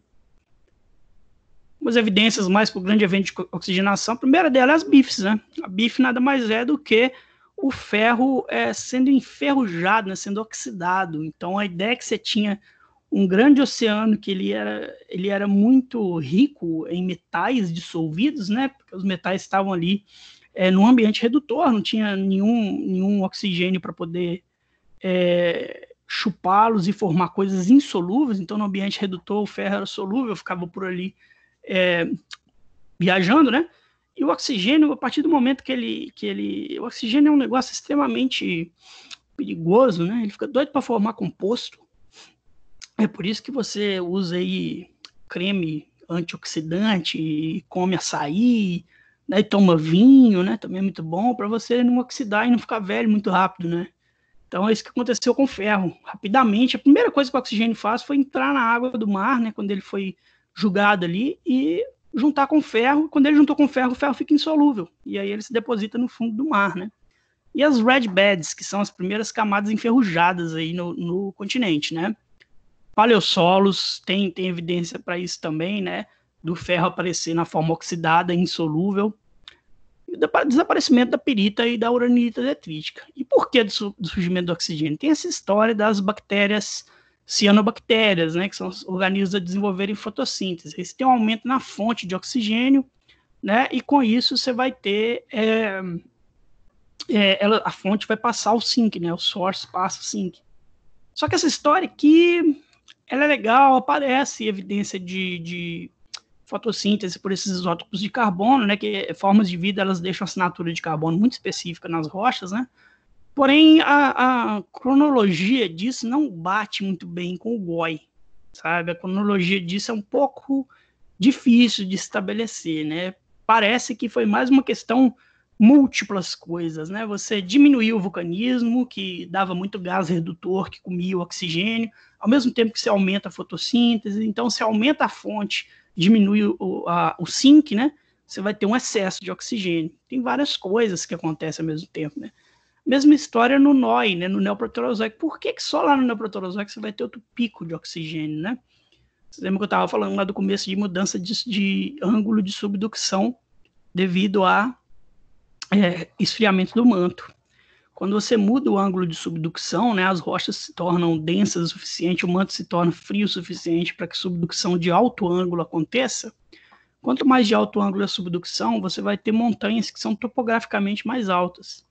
E uma coisa que acontece é, quanto mais alto você está, mais rapidamente você erode. E a erosão, ela consome CO2, tá? Através de várias reações de quebra de minerais. Quando você consome CO2, você tende a liberar mais oxigênio na atmosfera. Então, novamente, é um jogo de diminuir o zinc e aumentar o source, né? São feedbacks complexos, não é só aumentar uma coisa ou diminuir outra. Isso aqui agora. Então é isso aí, ó. O Alckmin tem essa história que eu acho muito interessante, né? Que ele tem essa teoria de que foi esse momento em que a Terra se tornou azul, né? Porque essa quantidade enorme de ferro, manganês, vários metais, estava dissolvida na água, né? E elas foram de repente chupadas para o fundo do oceano, né? Então, se elas foram chupadas na forma de bife, lá, provavelmente se limpou o oceano. A Terra devia se parecer mais com Marte, assim, Vênus, é um negócio completamente vermelho, né? Esse ferro que estava dissolvido aí, essas outras coisas, né? Passando aqui, isso tudo eu já falei um pouco, né?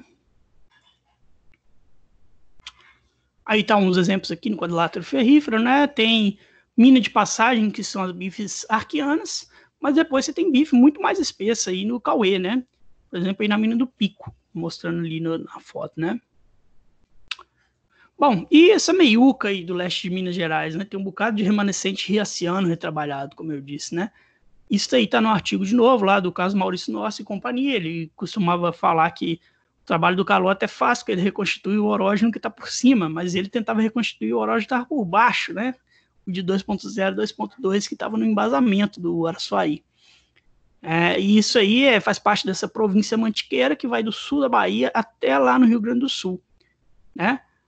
Complexo Juiz de Fora, ele está aqui nessa cor mais avermelhada, e o Complexo Mantiqueira está do lado dele. Todos os dois têm idade 2.2, 2.0, eles vão entrando aqui lá para o Rio de Janeiro, lá para baixo, até São Paulo, e aí vão virar lascas de embasamento aí dentro desse sistema transcorrente Ribeira, né? Um sistema completamente retrabalhado. Existe uma interpretação que o Juiz de Fora poderia ser tipo o arco magmático juvenil, e o Mantiqueira representar um arco magmático continental. Isso por causa da geoquímica das rochas, vamos ver mais para frente, né? Estamos vendo aqui uma geral. Esse aí tá o meu amigo Paulo Henrique, lá da CPRM, né? Do lado aí do afloramento do Complexo Juiz de Fora, perto da divisa com o Rio de Janeiro ali, né? E, por exemplo, você tem ali no Suíte Caparaó, né? O nosso amigo Thiago Novo estudou lá. A Suíte Caparaó é uma lasca do embasamento 2.0, 2.2, que está enfiada aí no meio do brasiliano. Seria uma correlação com o Complexo Juiz de Fora, uma lasca de embasamento vindo por baixo. a parte mais alta de Minas Gerais é a parte mais profunda, né? Interessante isso aí, você pensar. A parte mais velha que está lá em cima, né? Porque as estruturas jogaram para cima para a gente. Bom, o Orosiriano agora, 1,9, 1,8 bilhões de anos aí. Muito espaço no território brasileiro. Na verdade, essas definições de tempo ali estão um pouco diferentes. Eu estou pondo aqui as idades que a gente vê mais no território, né? A principal ocorrência vai ser no Crato Amazônico. Aí vocês vão ver agora que tudo que não tem no resto do território brasileiro tem no Crato Amazônico, então ele é completamente diferente mesmo. Essa província Ventuária e Tapajós, que é a província que está em azulzinho ali, ó.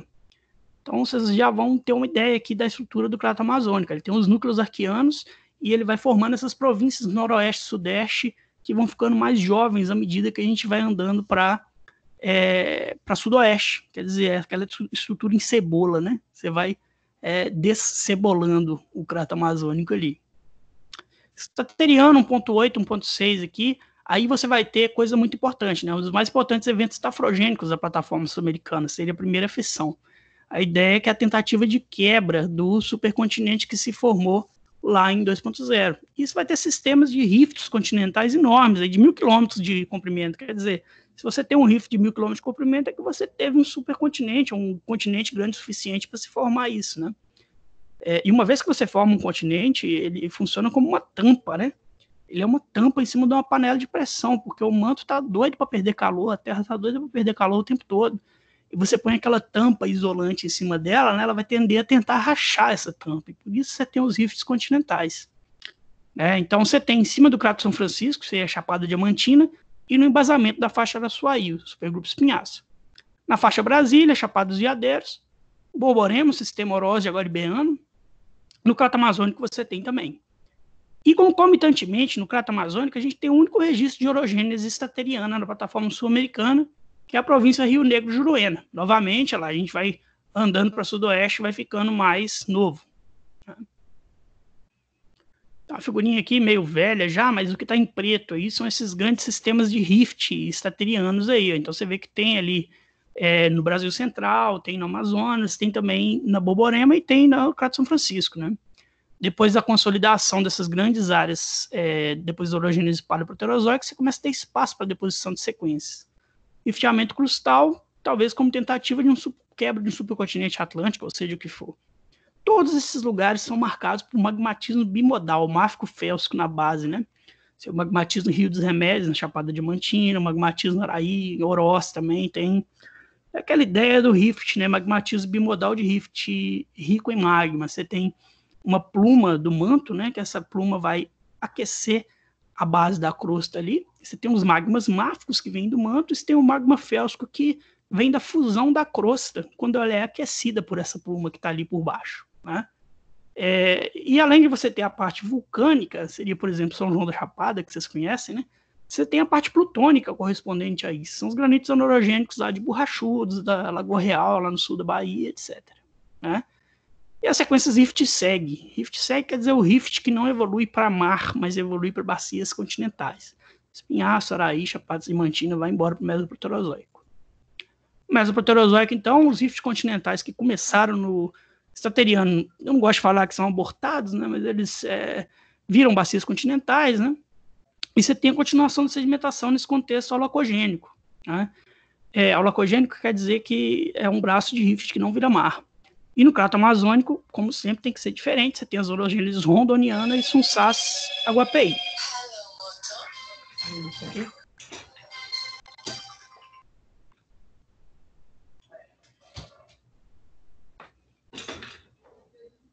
Bom, já passamos esse slide aqui sobre como que é o continente separado, mas separar nesse momento aqui, ó, parar de estirar, né, a bacia cessa de evoluir para mar e vira um holocógeno. Normalmente, né, como ela soergueu com aquele calor que estava por baixo, essa crosta que soergueu, ela vai ter que descer, né? E quando ela desce, você tem a famosa subsidência termal. Então você começa com a subsidência mecânica, depositando sequências do tipo rift, né, lagos, leques aluviais, vulcânicas associadas, e por cima dela você vai ter sequências que podem ser marinho rasa, marinho intercontinental, né, braços de mar que invadem o continente, ou você pode ter, se o clima for árido, você vai ter sequências desérticas, que é como você tem, por exemplo, formação Galho do Miguel.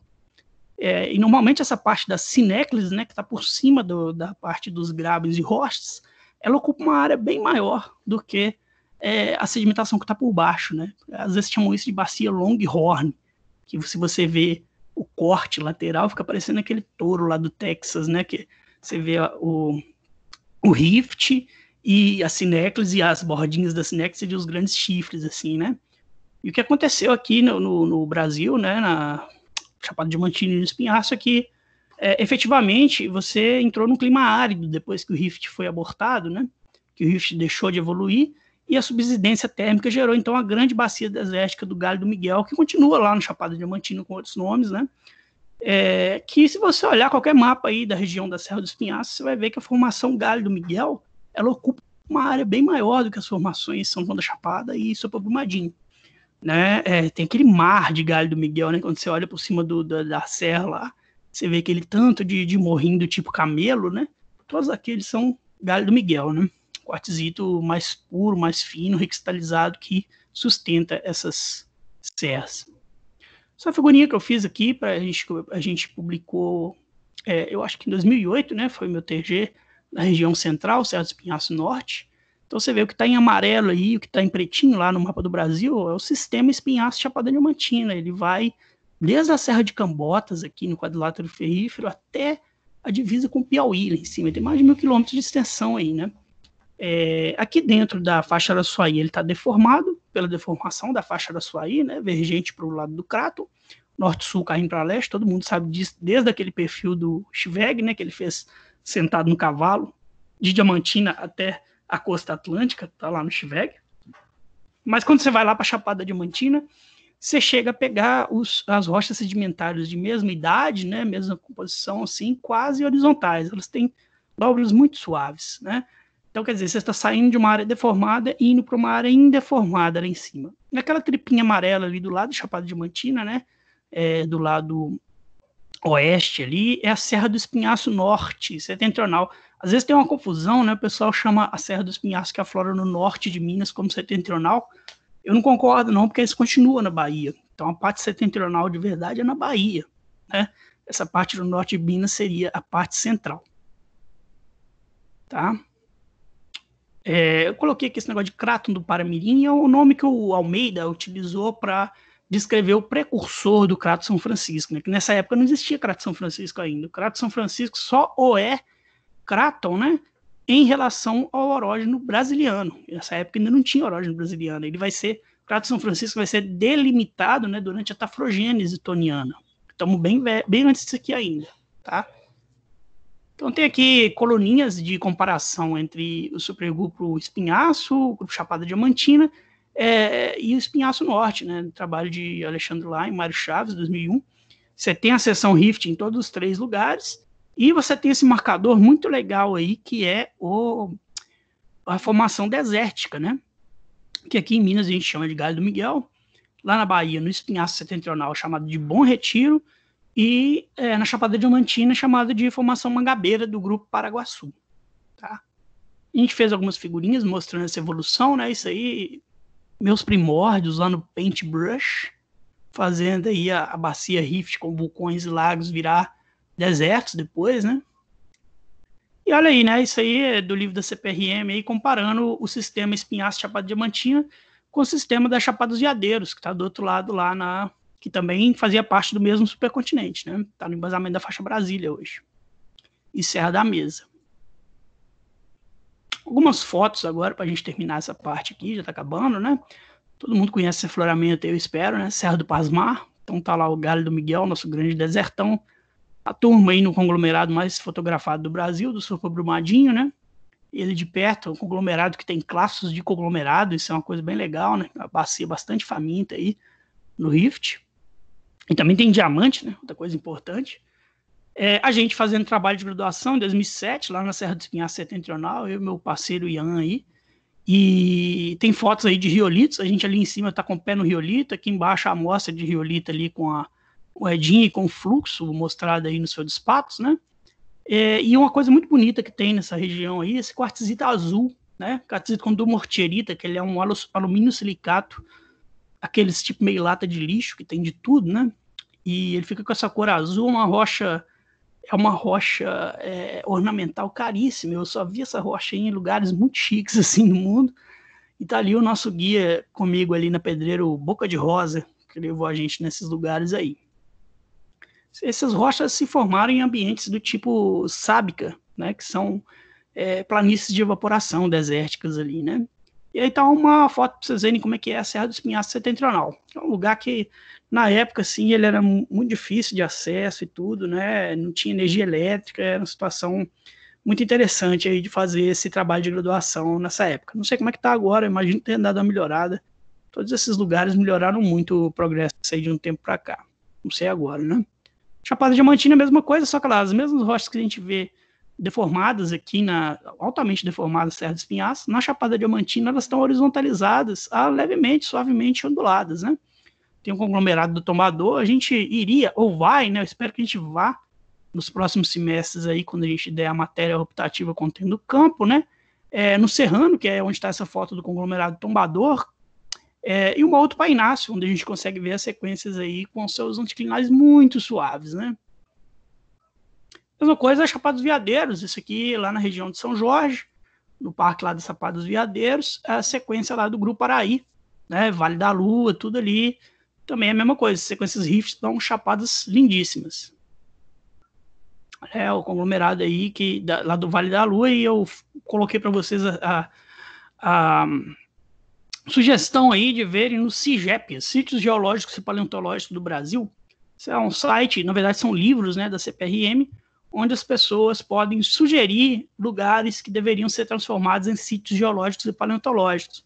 Eu acho isso legal, porque às vezes eu estou viajando, às vezes nem mexendo com geologia, né, mas não tem jeito, isso faz parte da nossa vida, você nunca mais vê as coisas de outra forma, né, dependendo de que você estuda, que faz parte da sua vida. E aí, de repente, eu estou num lugar, o que será que tem de legal de geologia por aqui? Aí eu acesso o CIGEP, e aí eu vejo lá os sítios geológicos que tem perto, né? Eu descobri, por exemplo, uma vez eu estava no Piauí, não tinha noção disso, eu descobri que pertinho de mim tinha um pavimento estriado da glaciação permocarbonífera, e fui lá dar uma olhada, né? Normalmente tem coordenado TM, tudo certinho para você achar. Às vezes você fica chateado, né? Porque igual esse pavimento estriado mesmo, ele ficava no meio da estrada de terra, no meio assim, a estrada de terra passava por cima do pavimento estriado, não tinha uma proteção, né? Então, assim, esses sítios estão aí sugeridos, mas ainda não tem uns planos de ações bem definidos para poder proteger e divulgar, né? Acho que isso é coisa que quem quiser trabalhar com geoturismo aí vai ser uma boa no futuro próximo, bem próximo. Enquanto isso, no Crato Amazônico, você estava tendo as orogêneses lá, Rondoniana, San Inácio e Sunsasa Guapeí. Essa é a última que a gente vê aqui no Crato Amazônico. O que seria essa Sunsasa Guapeí, né? Poderia ser parte do sistema de orógenos greenvilliano, que atravessa lá de Nova York até o sudeste dos Estados Unidos, e que seria a contraparte desse sistema Sunsasa aí da Amazônia, ó, né? Então existe essa ideia que é a Amazônia coladinha em Laurência aí, né? Você tem aqueles núcleos arqueanos, você vai tendo orógenos acrecionários, até que você chega com um continentezão que é Laurência, né? Aí chegou em 1.2, 1.0, veio a Laurência e colidiu, né? Seria a continuação desse orógeno greenvilliano aí, olha só que legal. Bom, recapitulando tudo até agora, vou separar aqui entre Brasil não amazônico ou atlântico e Brasil amazônico. Para o Brasil não amazônico, você tem 3.7, 3.5 rochas mais antigas do Brasil. No Rio Grande do Norte, tanto o maciço São José do Campestre quanto os serpentinitos lá de Oiticica, Serra Verde, tem que lembrar o nome dessas minas. E na Bahia, no Bloco Gavião, do Crato São Francisco, né, 3.64, é o arqueano lá, que essa o Elson datou muito bem, está muito bem datada por shrimp, tudo certinho. Ciclo de aqui é coisa meio... pode ser, pode não ser, né? Será que a tectônica era a mesma? É o arqueano, tipo drip arqueano, né? Vertical, diferente isso aí. Tafrogênese sideriana, deposição das bifes importantes aí nos Minas, por exemplo. Então, estou marcando em azul aí as coisas compressivas e em verde as coisas distensivas, tá? 2.0, 2.2, você fecha esse ciclo tafrogênico com o ciclo orogênico transamazônico ou transmineiro baiano, como vocês quiserem chamar. Vai seguir esse ciclo colisional pela tafrogênese stateriana, de 1.8, 1.6, que na verdade continua para depois. Então até agora a gente vê aí que a gente funciona em ciclos, né? fechou, abriu, fechou por ali, abriu por aqui. Algumas tafrogêneses evoluem para mar aberto, outras não, né? E para o Brasil amazônico é diferente. Você tem os núcleos semente arqueanos, o Xingu chega a 3,2 por aí, rodeados pelas orogêneses Maronita caiunas, que é o transamazônico original, Ventuari Tapajós, Rio Negro Juruena, Rondoniana São Inácio, e finalmente chega a Laurência Zona, lá grandona, e fala, acabou a festinha de arco aí, eu vou colidir e vou fazer um grande erógeno colisional. Alguns desses outros foram colisionais com fragmentos menores, tá? Vamos ver isso com calma quando falar do crato amazônico, beleza? Então é isso. Na próxima aula a gente pega do Neoproterozoico em diante.